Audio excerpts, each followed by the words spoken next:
My wife is 27, and I am 33. We dated for a year before getting married 6 months ago. We met online, went on a few dates, got serious, and then got married. When a very attractive girl shows interest in me and says she loves me, I get excited.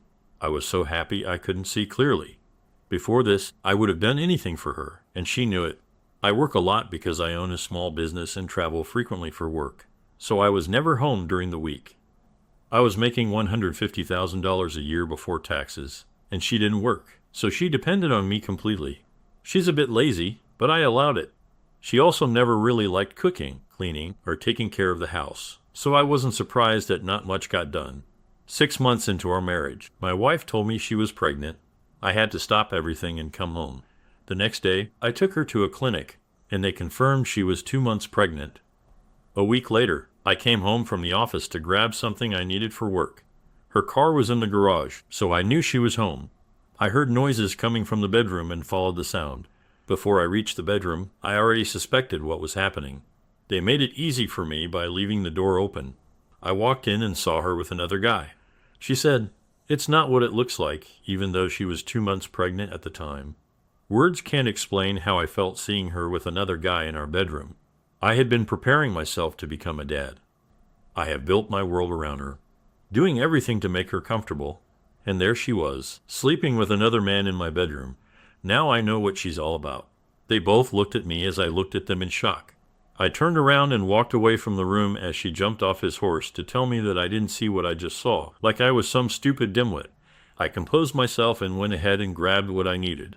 Before I left, I turned around and told her that she should be gone when I got back. I was a mess as I drove back to work. My mind was somewhere else, and I was lucky that I didn't have an accident.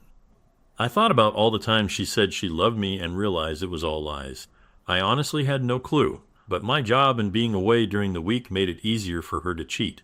She played her role well, and I never suspected a thing. She wanted me to support her during the pregnancy and then raise another man's child. She was blowing up my phone and leaving voicemails, but I didn't answer. When I got to the office, I called a friend who waited a couple of hours and then went to my place. My friend told me she had left and taken some essentials with her. After that, I went to Home Depot and changed all the locks. I found out she was staying with her family, so I called my attorney and delivered her divorce papers.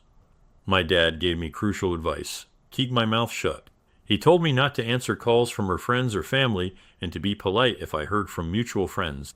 If the conversation turned to the divorce, I should say nothing and let him speak for me. Reacting to her family could be used against me, and my dad made sure I didn't say anything I'd regret. He was right. I didn't want to start anything, but they could have, and then blamed me.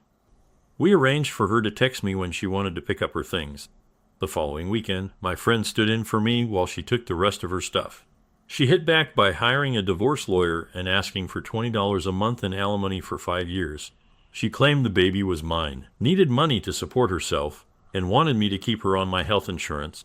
It was crazy. I could have gotten really angry when I saw her demands, but luckily my attorney told me first. He explained she might think she'll get this, but it won't happen. I didn't mind sharing things we got during our marriage because I just wanted her out. But I wasn't going to pay her monthly for 5 years for her bad behavior, keep her on my health insurance, or raise a child that's not mine. No way. She can get support from the guy she was with. When I spoke to my attorney about how to get around the alimony and all the extra stuff because I wasn't looking forward to doing that, he was concerned that she didn't work. Before taxes, my annual income was $150K. She was therefore almost entirely dependent on me for her existence. We maneuvered, of course, to get it completely struck, and that is what happened. But he was worried that if we weren't able to strike it and drastically lower it as a result of what she did, it wouldn't really be documented or likely be statistically verifiable. But basically, he told me that most of the courts favor the women. He fears that her attorney would paint me as an enabler and that it was my fault she cheated. I was never there during the week. Never mind that we were together for almost a year prior, and it's not like the job was new. I have been at it for over 3 years at that point. The only difference may have been that maybe I work an hour less or so during then, but it was still 60 hours a week usually. It's 60 to 80 now, 6+ years later, so if I had not caught her, she would be more enabled now, supposedly. That's why he went in strong. Turned out to probably be overkill. But I have to be honest, I am a computer geek, so I have to go with what he told me. He was the one with experience in it. And obviously, he wasn't the one with 100% win record as well, so he knew what was up.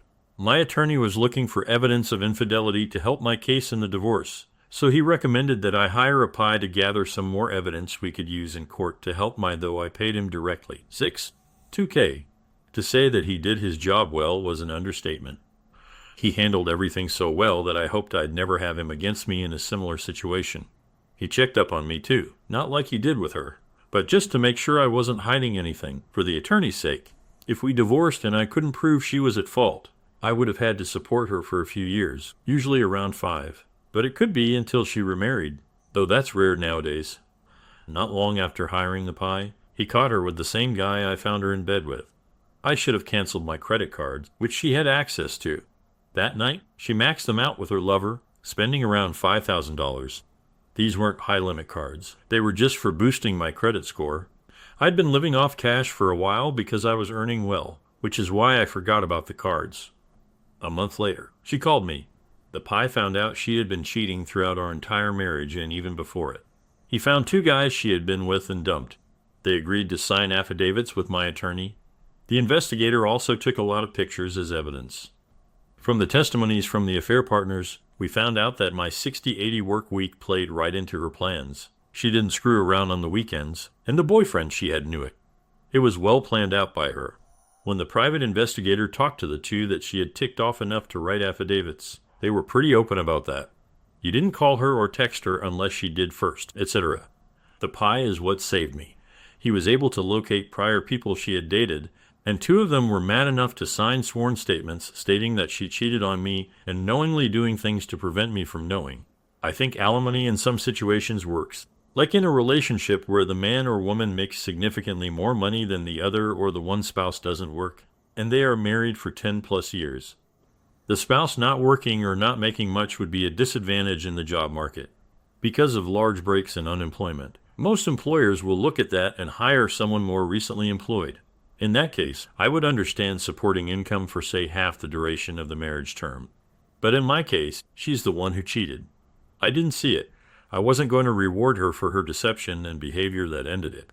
The PI took pictures of her out with a lot of guys, mostly proving her behavior.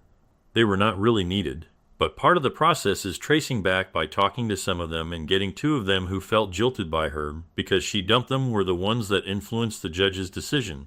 They not only stated that they were with her during the time we were married and Juan was seeing her prior to our wedding also, by the way, but they also stated that she was deceiving me not to call during weekends when I was home, never coming to the house. Don't call me till I call you. Roughly a month after I kicked her out, the PI discovered during his investigation that she went to a club and gang-banged about 10 guys in the back room. She must have been 3 months pregnant back then. I basically had no contact with her from the moment I caught her till our court date. I did have calls from her family, harassing calls, I might add, and my ex-father-in-law called about a month after it was finalized, and she lost, accusing me of ruining his daughter's life.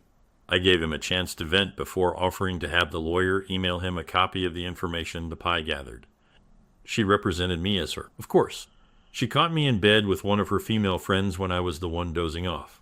Thus, he consented. After my lawyer forwarded the information, which included the males' names that had been withdrawn and similar details, he contacted me back around 2 weeks later to apologize for yelling at me. After that, her family no longer communicated with me. But basically, the private investigator was the one who found out everything. He did the research and the attorney was the one who got it all legally formatted and ready for the hearing. At least according to my attorney at the time, the court always favors the females, especially in situations with children, which I kinda get. So I was lucky I dodged the bullet. But his statement to me was that we're going to have to prove beyond the shadow of a doubt that she was the cause of this divorce to get the amount reduced. Luckily, with the help of the private investigator and some people she pissed off along the way, we were able to do so. I still make lawyer jokes, but honestly, they are worth every penny and more. However, I would never joke about a good private investigator. He found things I never knew about. During the divorce, I didn't seek compensation from her for running up my credit card. I made good money, about $150K a year before taxes then, and now $250K. So, I just paid off the charges and accepted it as my mistake. Since I didn't cancel the cards, I was legally responsible for the charges. Going after her for the money would have been pointless. I would have never seen it. I basically wanted out of it, which is why I let her take her stuff, and most of the stuff we got as wedding gift and the stuff I bought her. I wanted her out of my life. I wanted reminders of our marriage, out of my house, etc. The only thing I didn't want to do was pay her $2,000 a month for around 5 years, which is the average my attorney said happens or have anything to do with her unborn child. I felt that would have been an insult to me. I would have been rewarding and indulging her behavior. And basically, I would be funding it some more for the term that I had to pay it. As for the rest of it, I was willing to eat the cost in exchange for it to be final and her out of my life. I fell for what I believed was a game she was playing as well. That was one of the costs I ate to ensure that I would get done in the time frame required. At the time of that divorce, it took 6 months and 1 day in California to complete the process entirely. It's now is something like 6 weeks if there's no contest. Supposedly, my divorce was emotionally hard and I don't look for sympathy. When I talk about it, I hope that maybe someone else will learn from it or maybe see signs that I didn't see. I can think back now sometimes and think, maybe that was a sign and I was too blind to see it. I do still analyze and continue to analyze it. I know a lot of people who unfortunately seem to not only like to create the battle, but enjoy it when it gets worse. I just wanted out and didn't have time to really do that kind of thing. At the point I caught her, it went from me working hard for us back to working hard for myself, which I think in the long run helps things.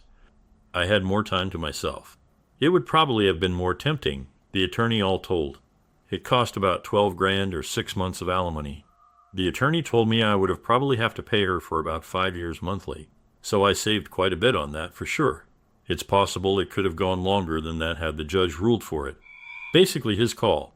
She didn't get the $2,000 a month once the judge saw all this at the final hearing to finalize the divorce. After the divorce was final, I haven't seen her again. But I know she's in Arizona because she tried to get credit in my name there 3 times. I don't know if she decided to keep the pregnancy, but I am highly positive that it wasn't mine. She was most likely trying to get me to raise another man's baby. I got played and I will admit it. I don't deny my role in it for sure. I think every day she has to live makes it harder on her.